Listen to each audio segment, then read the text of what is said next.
Hello ladies and gentlemen, and welcome back to Mass Effect 2.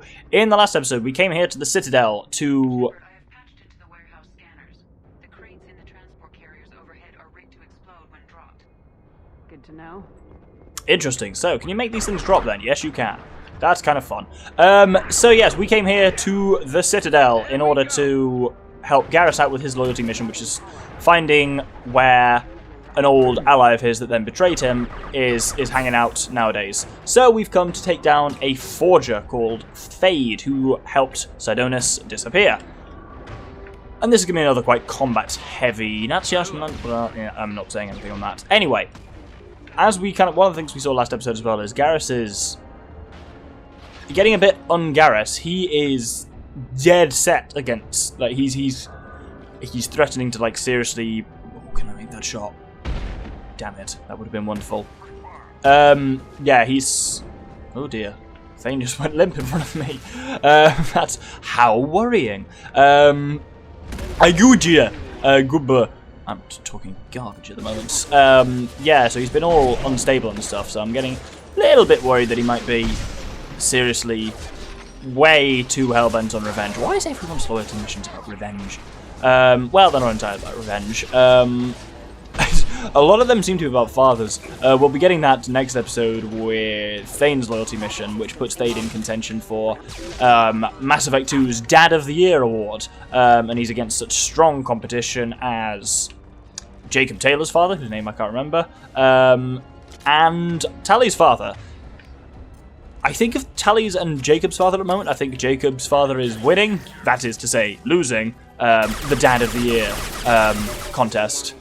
Tally's isn't that far behind because boy did he leave her in some shit, but he kind of had decent intentions, whereas Jacob's father's intentions were understandable, but not barely understandable and really, really mingy, to say the least. That's a bloody understatement of the year. Thane, well, we'll see more on that next episode. Anyway, for now, I'm going to conclude this hack. And we can proceed onwards. So one of the things you saw there is we had a relatively high-level Blue Suns commander to take down who had shields, armor, and health. And that's one of the things I quite like about... Oh, I was going to go into a conversation, but I'm not going to at that point because something is about to happen. Or not. Okay. Crap. 2 heavy mechs incoming. Yes, indeed. 2 heavy mechs. You get the wonderful joy of fighting. Thank you, given cover, guys.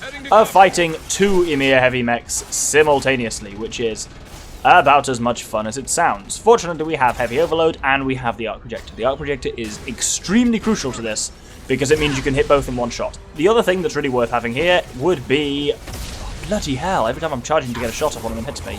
Thane's dead, apparently. God, Thane squishes knobs, isn't he? This basically means you can hit them in 2 for 1 with wonderful. Now he's down to armor.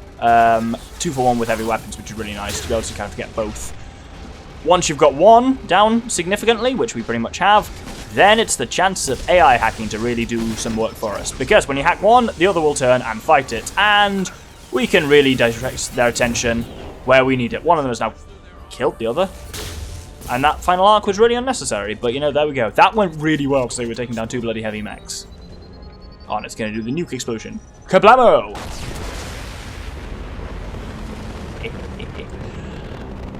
That was really easy, actually. Cool. Let's head up here. Oh, he's raised some platforms. That'll stop us. He's a very strange man. Oh, Mexican standoff. Oh. What is going on here? Who's going to win? I didn't know they could do that, overload thing. I don't think I've ever seen that before. Ooh. I really thought that would kill it. There we go. So, with that done, you can actually see Harkin up there. Apparently he's got shields up or a window or some shit like that. Not completely thick, it turns out. Well, let's go ask him a couple of important questions, I think.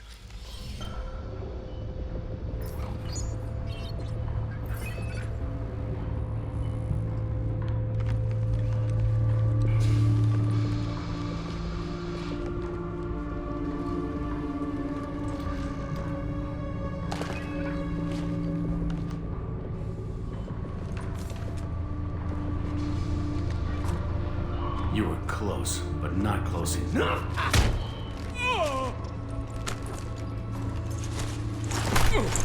So, Fade. Couldn't make yourself disappear, huh? Come on, Garrus. We can work this out. What do you need? I'm looking for someone. Well, I guess we both have something the other one wants.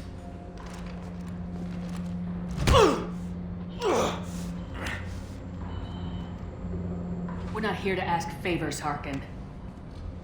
You don't say. You helped a friend of mine disappear. I need to find him. I might need a little more information than that. His name was Sidonis. Turian came from the... I know who he is, and I'm not telling you squat. Harkin, this doesn't have to be hard. Screw you. I don't give out client information. It's bad for business. I don't know what else is bad for business. A broken neck. All right. Get off me! Terminus really changed you, huh, Garrus?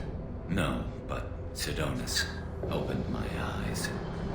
Now arrange a meeting.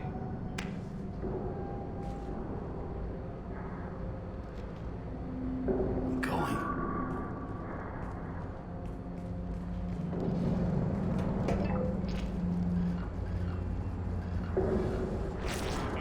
Yeah, it's me. There's a chance your identity may be compromised. That's why I'm calling. I'm sending an agent. Where do you want to meet? All right, he'll be there. Don't worry, I got it covered.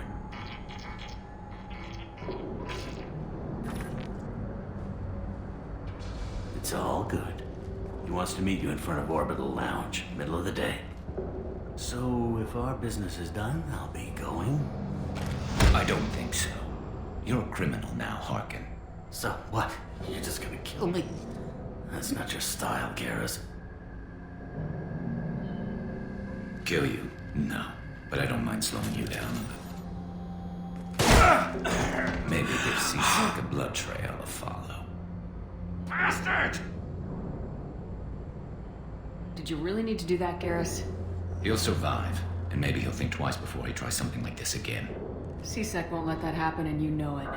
Lucky for you, Seasick has some of the best doctors on the Citadel. Screw you, Garrus. You down a little. You don't need to shoot him. He won't be able to hide from CSEC now.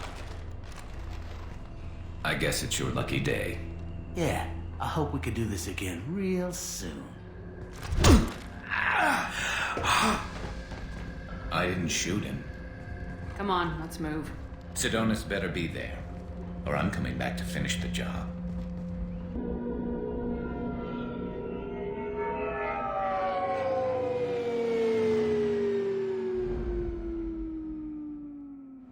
Harkin's a bloody menace. We shouldn't have just let him go. He deserved to be punished. Getting a little worried about you, Garrus. You were pretty hard on Harkin. You don't think he deserved it? This is not like you. What do you want from me, Shepard? What would you do if someone betrayed you? I'm not sure, but I wouldn't let it change me. I would have said the same thing before it happened to me. It's not too late. You don't have to go through with this. Who's going to bring Sidonis to justice if I don't? Nobody else knows what he's done. Nobody else cares. I don't see any other options. Let me talk to him. Talk all you want, but it won't change my mind. I don't care what his reasons were. He screwed us. He deserves to die. I understand what you're going through, but do you really want to kill him? I appreciate your concern, but I'm not you. This isn't you either. Really? I've always hated injustice. The thought that Sidonis could get away with this? Why should he go on living while 10 good men lie in unmarked graves? I'm sorry, Shepard. Words aren't going to solve this problem. I need to set up.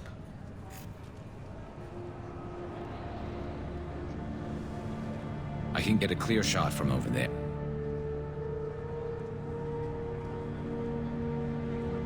What do you need me to do? Keep him talking and don't get in my way. I'll let you know when he's in my sights. Give me a signal so I know you're ready, and I'll take the shot. You better go. I'll be here soon.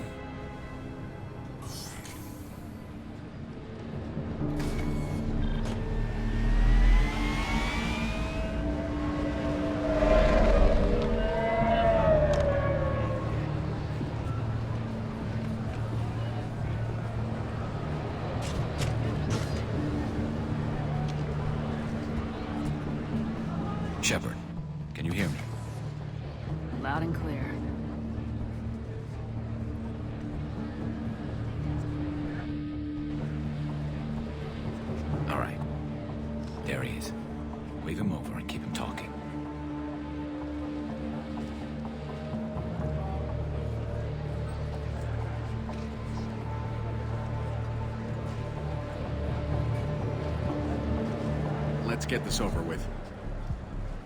You're in my shot. Move to the side. Listen, Sidonis. I'm here to help you. Don't ever say that name aloud. I'm a friend of Garrus's. He wants you dead, but I'm hoping that's not necessary. Garrus, is this some kind of joke? Damn it, Shepard. If he moves, I'm taking the shot.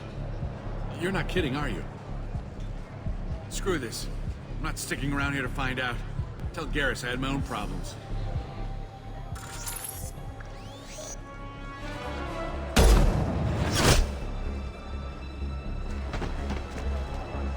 Betrayal repaid, Sidonis. My own problems. Don't move. Get off me! I'm the only thing standing between you and a hole in the head. Fuck. Look, I didn't want to do it. I didn't have a choice. Everyone has a choice. They got to me. Said they'd kill me if I didn't help. What was I supposed to do? Let me take the shot, Shepard. He's a damn coward. That's it? You were just trying to save yourself? I know what I did. I know they died because of me. I have to live with that. I wake up every night, sick, and sweating. Each of their faces staring at me, accusing me. I'm already a dead man. I don't sleep. Food has no taste. Some days, I just want it to be over.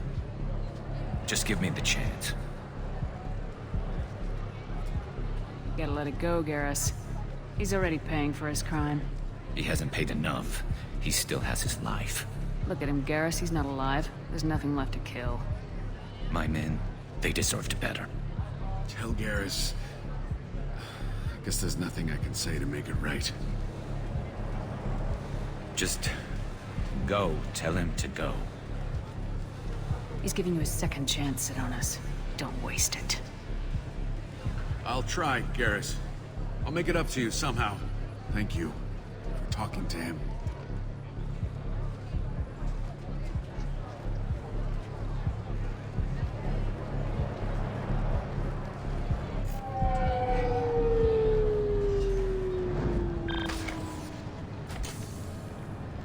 I know you want to talk about this, but I don't. Not yet. I know it didn't go the way you planned, but I think it's for the best. I'm not so sure. Give it time. Yeah. Maybe that'll be enough. I want to know I did the right thing, not just for me. For my men. They deserve to be avenged. But when Sidonis was in my sights, I just couldn't do it. The lines between good and evil blur when we're looking at people we know. Yeah, there was still good in him. I could see it. So much easier to see the world in black and white. Gray. I don't know what to do with gray. You gotta go with your instincts. My instincts are what got me into this mess. Don't be too hard on yourself. Thanks, Shepard. For everything. Let's get going. I need some distance from this place. I'm with you. And there we go. It's worth pointing out at this stage, there's actually, unlike a number of loyalty missions, there's no way you can fuck that up. No matter what the conclusion with Sidonis in the end, you will still always get Garrus's loyalty. But it's just going forward what kind of you want the decision to have been. We now get armor-piercing ammo for Garrus, and we'll head back to the Citadel. I think the conclusion of that mission is hard, because god do I really sympathise with Garrus's thing of like, no, this guy killed the other 10 members of my team, he deserves to die. And I can really see his logic, but I mean, my golden rule in this game has been stopping people from just overtly doing a murder, and I guess it gets harder, as Garrus himself saw, it gets harder to justify when you can see that it doesn't matter necessarily that Sidonis is sorry, but the fact that he's hollow and kind of like broken, it's at that point, I guess when you picture someone as like a traitor, you're picturing him as like the worst kind of evil monster. Reports, Harkin was taken into custody, and charges are pending. That's the least that bastard deserves. Also, according to CSEC, a drill recently passed through customs. The CSEC office may have more information. Yeah, it's easy to hold people up in your head as kind of like the worst kind of monster, when in reality, as Garrus said, people are more grey and kind of more nuanced than that, and that makes decisions like that harder because people don't fall absolutely into one character or another. So, well, you could cover up the loading screen, not. But we do get a little bit of closure on what's happened. Welcome to Citadel Newsnet. I'm Emily Wong. CSEC is reporting the arrest arrest of one Lantar Sidonis after a dramatic confession. According to eyewitness reports, Sidonis walked into a CSEC kiosk and confessed to the murder of 10 people on Omega. CSEC is reviewing the case, as Omega is beyond the scope of council authority. Executor Chelik maintains it is impossible to extradite Sidonis for his crimes, since Omega has no government. So, I don't really know what'll happen from there, because it's like, as they said, Sidonis is clearly wanting to atone for his crimes in his own way, and that's, I guess, a decent thing, but it seems to some extent there's not a framework in place for allowing him to do that, so who knows. Anyway, we've got a bit of time left on this episode, possibly. I don't even know. I'm looking at my computer screen. I haven't got a timer up there. All I know is I've been recording for an hour and 16 minutes, so that doesn't help me at all. Let's estimate that probably means I've got about 5 minutes left. So, long episode, I guess. We'll start by talking to Bailey to get the information on Thane's son. Yes? My associate's trying to find his son. We think a local criminal may have hired him. That should be easy. We don't see many Drell here. There we go. One of my men reported to Drell recently. And he was talking to Mouse. Interesting. Mouse? Ah, petty criminal. Probably not the guy who hired your boy, but a messenger. He's a former duct rat. Runs errands for anyone who'll pay. What sort of trouble has Mouse been getting himself into? Odd jobs for shifty people. Duct rats take whatever is available to get by. Data running, fencing stolen goods, selling illegal VI personalities. Actually, he was selling one of you. Me? Yeah, when you erased a file, it would say, I delete data like you on the way to real errors. That's pretty extreme, Commander. Laugh it up, Garrus. Buggy, though. It crashed every half hour. The error message was about how the galaxy was at stake, and you should fix the problem yourself. What was it you called Mouse? Duct rat. It's a local slang for the poor kids who grow up in the station. When they're small, they tend to play in the ventilation ducts where adults can't get to them. Aren't the ducks dangerous? Every couple of months, we pull a little body out of them. Lacerated by fan blades, broken by a deadfall, suffocated by vacuum exposure. Those are just the ones we know about. More just disappear. Maybe they get sucked into space. Maybe they fall into the protein vats the keepers run. The Mouse survived long enough that he can't fit in the ducts anymore. He was one of the smarter ones, or the luckier ones. I've heard enough. Mouse is usually upstairs outside the Dark Star. He works out of a public comm terminal. You should pick up a copy of the Shepherd VI when you talk to him. It sounds like your boy's running with the wrong crowd. Yes, I agree. If Mouse can't get you in touch with your son directly, he'll know who can. I'll help you if you need it. You don't know us, Captain. Why are you going so far to help us? I've worked Zakara for 2 years. Every day kids turn to crime because they've got no other choice, because their parents don't care. You're trying to save yours. He faces a dark path. We better hurry then. You didn't tell him that Kolyat plans to assassinate someone. He's a cop. He tried to stop Kolyat and one of them could end up dead. I don't want that. Yes, of course. Thank you, Shepard. So, that begins Sins of the Father, which is a great mission, and we're not going to be doing it this episode, we're going to be doing it next episode. This episode, we have one more side mission to conclude, which is fantastic. It's known as Krogan Sushi. I heard that those lakes up on the Presidium are filled with fish. No, they're not. You ever been up there? No. CSEC won't let me. They say I'm a risk. They think every Krogan is dangerous. Damn Turians. We should kill them all. So, overhearing that starts the quest Krogan Sushi, where you basically have to find out... what's it actually say in the journal? Assignments. Krogan Sushi. Ask about fish. Find someone in the Zakara market who knows about the Presidium Lakes and ask them about fish. Let's do just that. So we need to head to level 28.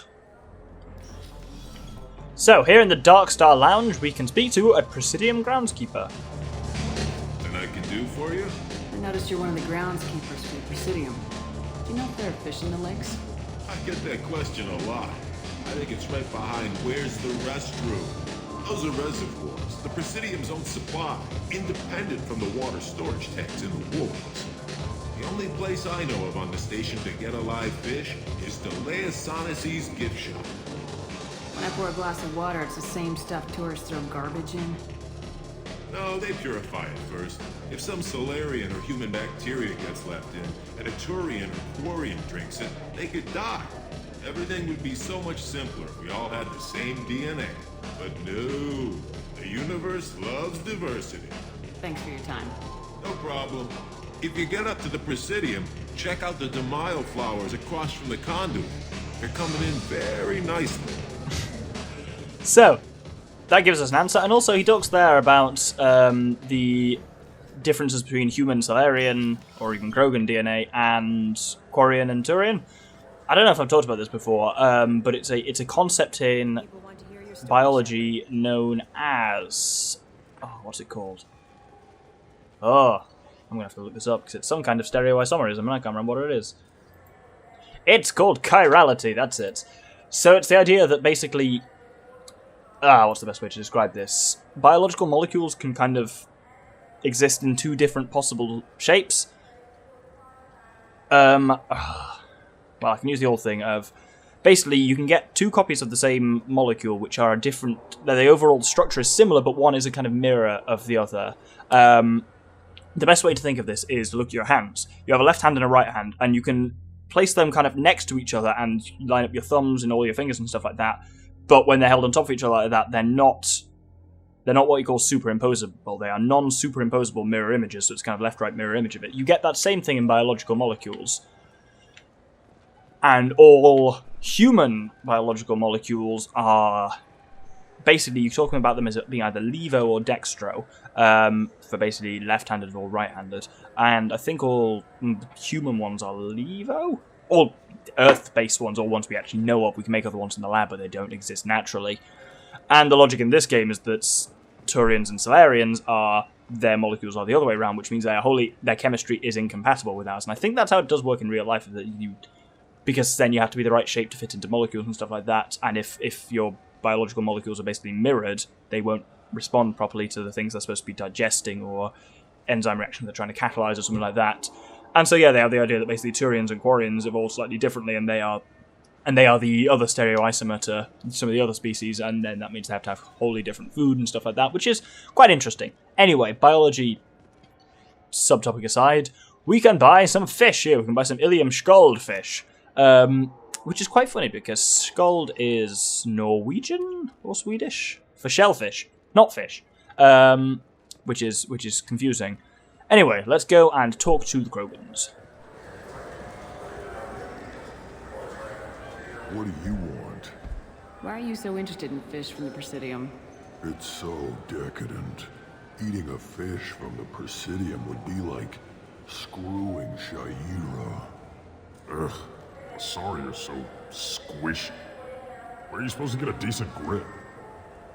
So, at this point, you can give them a fish, tell them it's from the Presidium, but it's actually from the gift shop.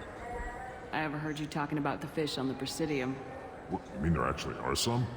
Sure, I just got one. I have it with me now. I'll pay you for it. What, you don't think I'm hungry? I went all the way up to the Presidium for this. Why should I give it to a random Krogan? I'll pay you a lot for it. All right. It's obvious you really want it. Here you go. Weren't you saving that money for a new gun? Who cares? They wouldn't let me use it here anyway. Thank you, human. Many Krogan must have dreamed of this day, but I get to be the first. It's just a damn fish. Guns are better than fish. Doesn't it look delicious? Not really. I want to go home and eat it. I thought you were gonna stand here admiring it all damn day. I can't believe it. An actual fish from the Presidium. Really? And that just feels mean to me. Just deliberately misleading the poor Krogan for basically no gain of your own. I don't know why you're even getting involved in this. So I feel like at this point you have to be cruel to be kind and tell them, unfortunately, there are no fish in the Presidium. I talked to one of the Presidium groundskeepers. He said there aren't any fish in the lakes. What? I told you. Why have all that water if you're not going to store something to eat in it? I don't understand aliens at all. Thanks for telling me. It's all he's talked about all damn day. This is depressing. How about we find a Turian and beat the crap out of him? That always makes you feel better. You think there's any place on board we could buy a fish? They don't like live animals on the Citadel. Wasted life support capacity, they say. I can't believe there aren't any fish up there. It must be a mistake. Can we talk about something else now? I love the interplay between those two. It's really funny. Anyway, it's probably been a longer episode, but we'll call it there. So thank you very much for watching. We've concluded Garrus's loyalty mission, an eye for an eye, and managed to convince him not to murder his former associate and known Judas. What's he called? Sidonis. Actually, speaking of Judas, so how many? So it was Garrus, there was 10 others, and there was Sidonis, so there's 12 of them in total. How many disciples did Jesus have? I think Jesus had 12 disciples, didn't he? So he's 13 in total. I was wondering if they're directly making a biblical reference. They probably are, but I think the numbers don't quite add up on it. Either way. Next episode, we will be getting on with Thane's loyalty mission, looking after his son to try and stop him from also doing a murder. A lot of murdering going on in this game. Thank you very much, and good day.